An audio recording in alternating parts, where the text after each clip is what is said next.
قاعده 46 توحید و شرک در توسل را بدانیم.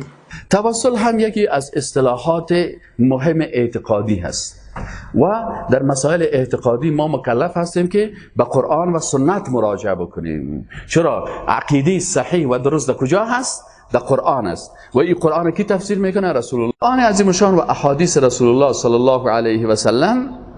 حالا سعی کنیم در آیات قرآن و احادیث رسول الله صلی الله علیه و سلم توسل دو قسم بیان شده.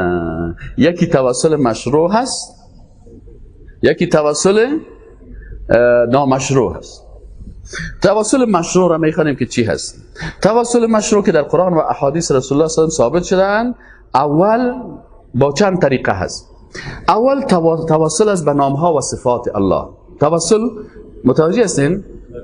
یعنی شما در یک مشکل گرفتار هستین، در یک سختی گرفتار هستین، میخواین به الله یک وسیله را پیش کنین، توسل بکنین. اول مثلا ما یک مشکل سخت سر ما هست، میخوایم به الله وسیله بگیرم و توسل بکنم. قرآن برای ما کدام راه ها را نشان میده. اول قرآن عظیم شان برای ما میگه ولله الاسماء الحسنى فادعوه بها. پس اول توسل به چی هست؟ به نام ها و صفات الله هست.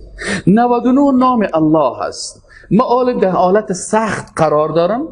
در این حالت سخت ما چی هست؟ من نامهای الله را برای الله وسیله قرار میدم. یا الله تو رحمان هستی، رحمت تبالای منازل. یا الله تو ستیر هستی، ستر کننده، گناه ها امی اشتباهات مرا ستر بکن.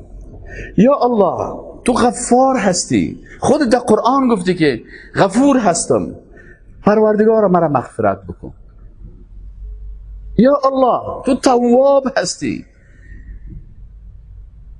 خودت گفتی که ولله الاسماء الحسنى فادعوه بها، ما به را دعا میکنم. یا الله تو تواب هستی، ما بنده عاجز هستم، گناه کردم، توبه ما قبول کن. یا الله تو توابی، تو رحمانی، تو رحیمی، تو قادری، تو قدیری، تو ما بنده و رحمیگن.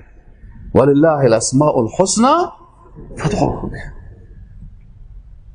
ولی کدام شخص است که 99 نام الله را در مشکلات خود گفته باشه و این نامو خلاص شده باشه؟ باز ما بریم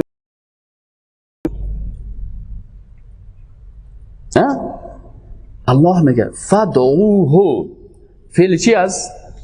امر است. امر است. الله میگه نامهای خدا براتون نشان دادیم، صفات خدا براتون بیان کردیم،